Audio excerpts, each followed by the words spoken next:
खैर, रामकृष्ण फोर्जिंग्स के नंबर्स आपको आपकी स्क्रीन पे दिखा देता हूं। आय में 20% का उछाल, ईबिटा 46% जंप होता हुआ, और मुनाफा तो खैर ऑलमोस्ट 290% के आसपास का उछाल, पर वो 300% का जो सर्ज था वो शायद इसीलिए क्योंकि एक सॉफ्ट बेस पे लास्ट ईयर के, लेकिन हाँ 20% रेवेन्यू ग्रोथ अपने आप में दमखम। Lalit sir, good afternoon, thank you जुड़ने के लिए। ये तो पहले इसमें जो 20% की रेवेन्यू मोमेंटम आपने इस क्वार्टर में रिपोर्ट करा, मतलब FY27 का आगाज तो बढ़िया पॉजिटिव नोट पे कर दिया। इसका ब्रेकअप क्या है? कितना वॉल्यूम्स था, जेन्युइन वॉल्यूम ग्रोथ थी, और कितना प्राइसिंग और ऑपरेशनल एफिशिएंसी? कैसे ब्रेकअप देखूं इस आय के 20% का?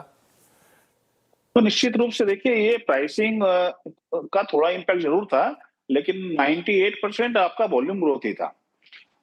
बाकी सारी आई विल से कि खाली जो प्रोडक्ट मिक्स जो चेंज हुआ है हमारा, उसके कारण आपको ग्रोथ दिख रहा है, क्योंकि एक्सपोर्ट बेहतर था, कुछ और वैल्यू एड प्रोडक्ट थे वो बेहतर कर रहे थे, इसलिए ये हमारा परफॉर्मेंस आपको 1200 करोड़ जो दिख रहा है, और वो जो 200 करोड़ का जंप दिख रहा है, उसी कारण से दिख रहा है। ब्रेकअप पे आता हूं। दूसरी इंपॉर्टेंट चीज ललित सर, मार्जिन्स में बढ़िया एक्सपेंशन है, 320 बेसिस पॉइंट्स, 18.2% पे मार्जिन्स आपने रिपोर्ट करे। इस 18.2% को FY27 के लिए एक स्ट्रक्चरल बेसलाइन टाइप मान लूं क्या? और दूसरा, हालांकि मार्जिन में एक्सपेंशन तगड़ा है, लेकिन हम लोग एम कर रहे थे मेरे ख्याल से Q1 में 19-20% तक डिलीवर करते हुए नजर आएंगे। उस consolidated margins, even stand alone जो हमने गाइड किया था, उससे थोड़ा सा एक स्लाइट मिस क्यों? नहीं, देखिए, हमारा गाइडेंस Q1 का 19% नहीं था। Q1 का गाइडेंस हमारा 17.5% के आसपास का ही था, जो कि हमने बीट किया है। क्योंकि अगर आप पिछले क्वार्टर की बात करें तो हमारा करीब 17 के आसपास था, तो हमने कहा था करीब 50 बेसिस पॉइंट इंप्रूव करने की कोशिश करेंगे, और हमने करीब करीब 100 बेसिस पॉइंट इंप्रूव किया है, क्वार्टर ऑन क्वार्टर की बात करते हैं तो। और आने वाले समय में ये फर्दर इंप्रूवमेंट होगा, जो कि हमें लगता है quarter on quarter 50 basis point her quarter में इंप्रूवमेंट की हम अपेक्षा कर सकते हैं।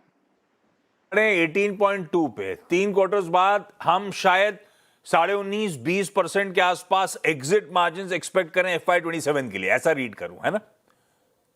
जी जी, जरूर। ऑर्डर इनफ्लोज इस क्वार्टर में 293 करोड़ रुपीस के हमने रिपोर्ट करे। ललित सर, पिछली बार तो इसी क्वार्टर में 650-660 करोड़ रुपए के आसपास के ऑर्डर्स थे, तो ऑर्डर बुकिंग थोड़ी सी कूल ऑफ हो रही है क्या?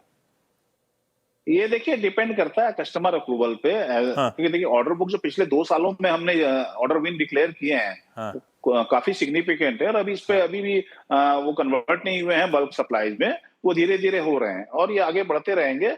और आने वाले समय में भी पाइपलाइन हमारी RFQ की काफी बड़ी है, तो it's a matter of conversion. तो इसको कोई विशेष तरीके से नहीं देखना चाहिए, क्योंकि ये इंक्रीमेंटल ऑर्डर होते हैं। जो रेगुलर ऑर्डर है वो तो चल ही रहे हैं, और ये इंक्रीमेंटल ऑर्डर केवल आपकी ग्रोथ में आपका साथ देते हैं। और हमारे पास ऐसी पाइपलाइन बहुत बड़ी है, आने वाले समय में अलग अलग सेक्टर पे भी हम काम कर रहे हैं, तो हमको नहीं लगता है कि ये कोई चैलेंज है। बिल्कुल ठीक। तो ये हो सकता है एबरेशन टाइप, कुछ आ गए इस क्वार्टर में, कुछ पेंडिंग होंगे, ट्रिकल इन सब्सिक्वेंट क्वार्टर्स में होंगे, ऐसे रीड करिए आप। तो फिर इस समय ललित सर, एक तो आउटस्टैंडिंग ऑर्डर बुक हमारी खड़ी कहां हुई है, दूसरा इस क्वार्टर में जब मैंने कहा 293 करोड़ रुपीस के ऑर्डर विंस थे, तो वो उसके अंदर का जामा बदल रहा है। एक समय Ramkrishna forgings heavily commercial vehicles का थ्रस्ट होता था, इस बार जब नंबर्स आपने रिपोर्ट करे तो उसमें पीवीज और रेलवे सारा ट्रैक्शन लेके जा रहा है, तो अब वो बिल्कुल मिक्सिंग जो है पूरी टिल्ट हो रही है क्या? सर्टेनली देखिए, हमारा फोकस वैल्यू एड की तरफ है और नॉन ऑटो की तरफ है। हम अपने आप को थोड़ा डाइवर्सिफाई करना चाहते हैं नॉन ऑटो की तरफ भी, और नॉन ऑटो में भी, और ऑटो में भी बात करें तो देखिए, हम पहले कमर्शियल व्हीकल प्लेयर थे, वो भी मीडियम कमर्शियल व्हीकल थे, फिर हम CV पे गए, हाई कमर्शियल व्हीकल पे, फिर LCV पे आए, एंड EV पे ऑलरेडी आ चुके हैं। तो अब हमारा नया इनिशिएटिव, चलो PV पे भी जाते हैं। इसके अलावा रेलवे में हमारा फोकस पिछले 2-3 सालों से रहा है, तो हम उस पे धीरे धीरे ग्रो कर रहे हैं, और वो आने वाले समय में भी रेलवे पे ग्रो करते रहेंगे। इसके अलावा अगर आप देखो तो हमारा ग्रोथ ऑयल एंड गैस, इस ऑफ हाईवे, इन सारी इंडस्ट्रियों पे भी हम फोकस कर रहे हैं, ताकि जो एक थोड़ा साइक्लिकल नेचर है ऑटो का, उसका असर कम कर सके जब समय मंदी का हो, और हमारी कंपनी बेहतर परफॉर्म कर पाए। नहीं, ये बात उस सही है। पूरे फोरसाइट के साथ हम ये काम कर रहे हैं। ऑटोज का सिक्लिकल नेचर और उसमें भी सीवीज का वो और सरदर्द होता है, तो ब्यूटीफुली हमने वहां से तो अपने आप को सही में बढ़िया तरीके से निकाला है। अच्छा, रेलवेज की बात करी, कुल ऑर्डर बुकिंग का डोमेस्टिक टॉप लाइन का मेरे ख्याल से 6% अब रेलवेज से आता है। सब इंतजार कर रहे हैं, वो आपने एक मेगा डील अनाउंस करी थी, जॉइंट वेंचर अनाउंस करा था टीटागढ़ के साथ।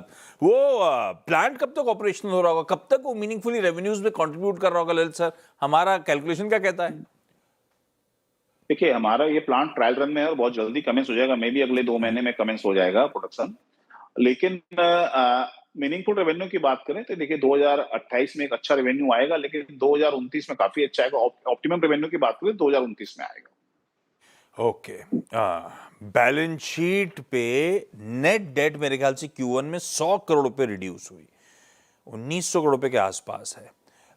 ललित सर, अब तो मेजर केपेक्स ऐसा मान के चलो इज बिहाइंड अस, और फिर अगर ऐसा है तो बढ़िया, हम जब कैश जनरेट कर रहे हैं, ऑपरेशनल कैश फ्लोज आ रहे हैं, तो हमारे डेट रिडक्शन के टारगेट्स क्या हैं? कह लीजिए FY27 एंड में आप कहां देख रहे हो?